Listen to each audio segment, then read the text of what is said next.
मंच पर आसीन समाजवादी पार्टी के राष्ट्रीय अध्यक्ष, उत्तर प्रदेश के पूर्व मुख्यमंत्री और जिनके समर्थन में इतनी बड़ी तादाद में आप लोग इकट्ठा हुए हैं, माननीय अखिलेश यादव जी। मंच पर आसीन कांग्रेस पार्टी के पूर्व अध्यक्ष, लोकसभा के सांसद, जिन्होंने 4000 किलोमीटर की भारत जोड़ो यात्रा निकालकर लोगों को जगाने का काम किया, राहुल गांधी जी, आदरणीय प्रमोद तिवारी जी, समाजवादी पार्टी के समस्त नेता, कांग्रेस पार्टी के नेतागण, आम आदमी पार्टी के नेतागण, आप सबका हृदय की गहराइयों से अभिनंदन करता हूं कि इतनी बड़ी तादाद में मौजूद होकर आपने बताने का काम किया है कि अखिलेश यादव जी कन्नौज से बहुत बड़ी जीत हासिल करने जा रहे हैं, बहुत बड़ी जीत।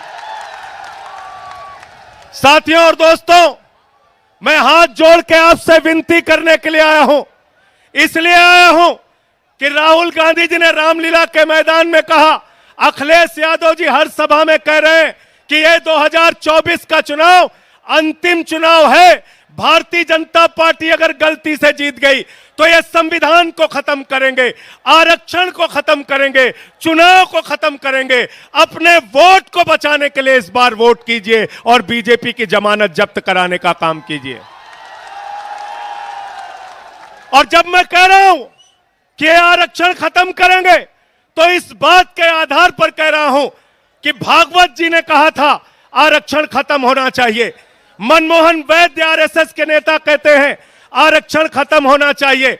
1989 में भारतीय जनता पार्टी ने आरक्षण का विरोध किया था जब ओबीसी का आरक्षण लागू हुआ था। ये लोग संविधान खत्म करना चाहते हैं।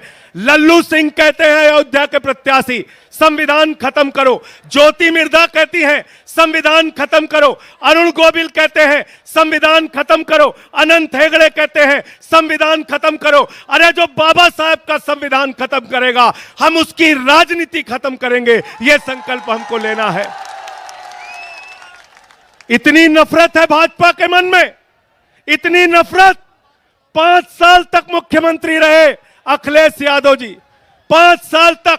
और जब अपना घर खाली किया तो भाजपा के लोगों ने गंगा जल से वो घर धुलने का काम किया। इतनी नफरत। अभी कुछ दिन पहले कन्नौज के अंदर अखिलेश यादव जी एक मंदिर में चले गए, उस मंदिर को गंगा जल से धुलने का काम किया। इतना अपमान करते हो आप, इतनी बेइज्जती करते हो आप, इतनी घृणा है आपके मन में पिछड़ों के प्रति, दलितों के प्रति। मैं आप लोगों से निवेदन करने के आया हूं, जो अखिलेश यादव का अपमान हुआ, अपने वोट की ताकत से उसका बदला ले लेना। तैयार हो सब लोग? तैयार हो ना? तैयार हो? मंदिर का शिलान्यास होता है, दलित समाज से आने वाले राष्ट्रपति रामनाथ कोविंद जी को नहीं बुलाते। मंदिर का उद्घाटन होता है, आदिवासी समाज की राष्ट्रपति द्रौपदी मुर्मू जी को नहीं बुलाते। अपमान करते हो आप दलितों का, पिछड़ों का, आदिवासियों का। इसीलिए अखिलेश यादव जी ने आह्वान किया है, पीडीए मिलकर इस बार भारतीय जनता पार्टी की जमानत जब्त कराने का काम करेंगे। तैयार हो ना सब लोग? मोदी जी क्या कर रहे हैं? कह रहे हैं 400 पार, 400 पार, 400 पार। हमने कहा इन चक्करों में मत पड़ना, ये मोदी जी का जुमला है। गए थे बंगाल में, बोले 200 पार, 200 पार, 200 पार, आई 73 सीट। गए झारखंड में, बोले 65 पार, 65 पार, 65 पार, आई 23 सीट।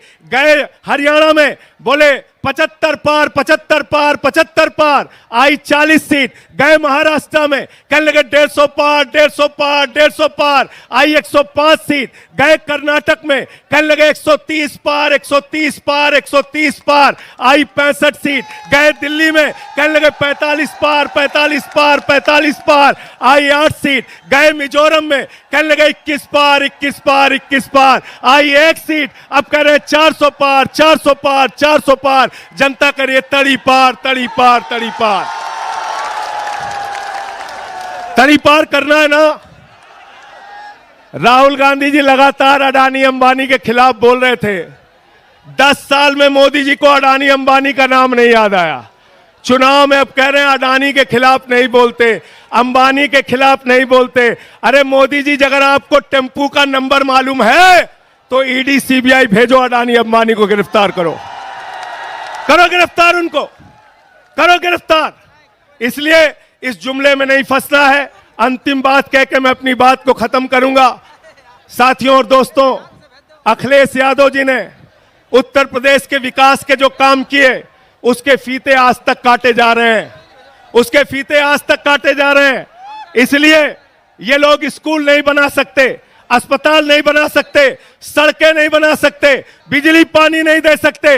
मोदी जी आए थे कोरोना के टाइम में, उन्होंने कहा भाइयों और बहनों, गांव-गांव में कब्रिस्तान है तो शमशान होना चाहिए कि नहीं होना चाहिए। ये शमशान बनाने वाले लोग हैं, ये आपके बच्चों को स्कूल अस्पताल नहीं दे सकते। हमारे मुखिया अरविंद केजरीवाल को जेल में डाल दिया, मनीष सिसोदिया को जेल में डाल दिया, सत्येंद्र जैन को जेल में डाल दिया, मुझे 6 महीने जेल में रखा। 6 महीने नहीं, पूरी जिंदगी जेल में रखोगे तब भी तुमसे लड़ेंगे और जीतेंगे। जय हिंद, इंकलाब जिंदाबाद, समाजवाद जिंदाबाद।